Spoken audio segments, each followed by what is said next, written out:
Good morning, viewer. Welcome to our first TV. Here's the breaking news. Yes, computers powered by human brain cells may sound like science fiction, but a team of researchers in the United States believes such machines part of a new field called organoid intelligence could save the future, and now they have a plan to get there.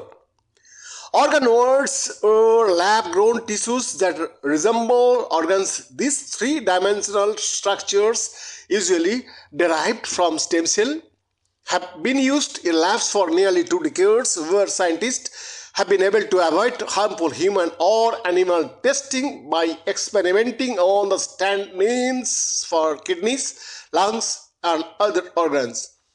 But organoids don't actually resemble tiny versions of the human brain, but the pin-dot-sized cell cultures contain neurons that are capable of brain-like functions, forming a multitude of connections. Scientists call the phenomenon intelligence in a disease.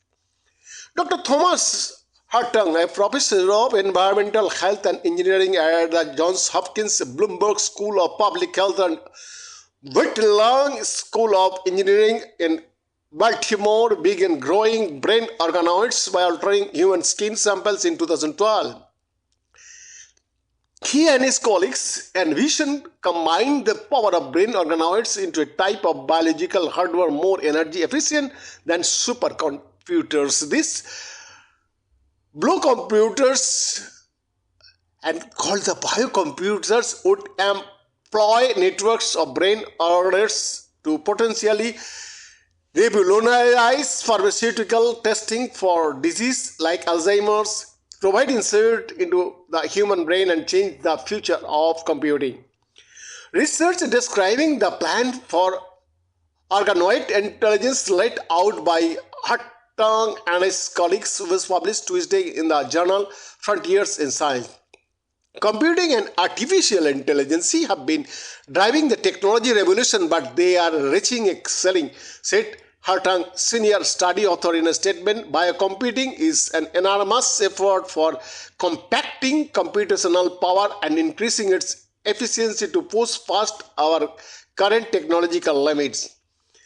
While artificial intelligence is explored by human thought processes, the technology cannot fully replicate all capabilities of the human brain. The gap is why humans can use an image or text-based capture or completely automated public Turing test to tell computer and humans apart as an online security measures to prove they are not both.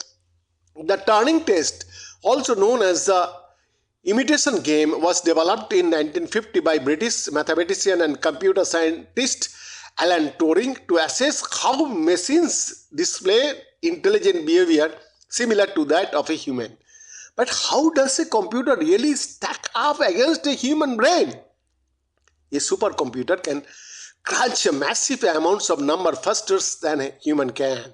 For example, AlphaGo,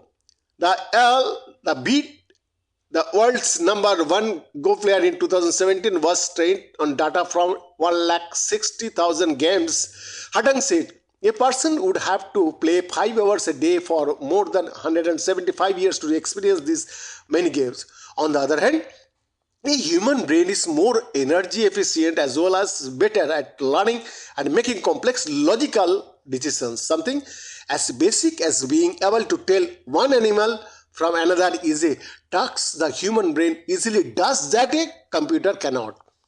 Frontier, a 600 million supercomputer at the Oak Ridge National Laboratory in Tennessee, weighs a hefty 8,000 pounds, with each cabinet weighing the equivalent of 2 standard pickup trucks.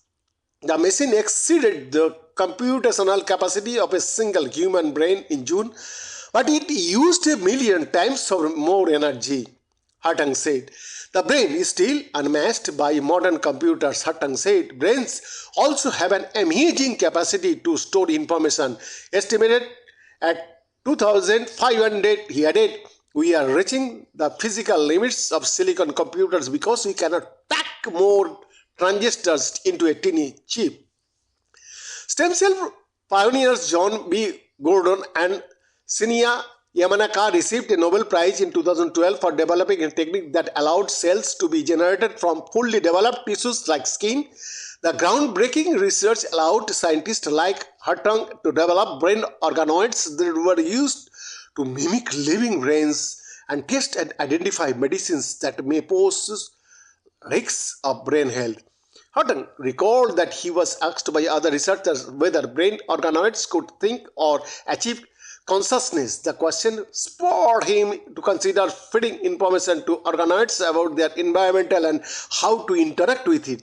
This opens up research on how the human brain works, said Hutton, who is also co-director of the Center for Alternatives to Animal Testing in Europe, because you can start manipulating the system, doing things you cannot ethically do with human brains. Hutton defines organoid intelligence as reproducing cognitive functions such as learning and sensory processing in a lab-grown human brain model. The brain organoid that Hutton currently uses would need to be scaled up for 0-1 or organoid intelligence. Each organoid has about the number of cells one would find in a fruit fly's nervous system. A single organoid is about 1/3 millionth the size of the human brain, which means it is the equivalent of about 800 megabytes of memory storage. They are too small, each containing about 50,000 cells. For 0-1, we would need to increase this number to 10 million, he said.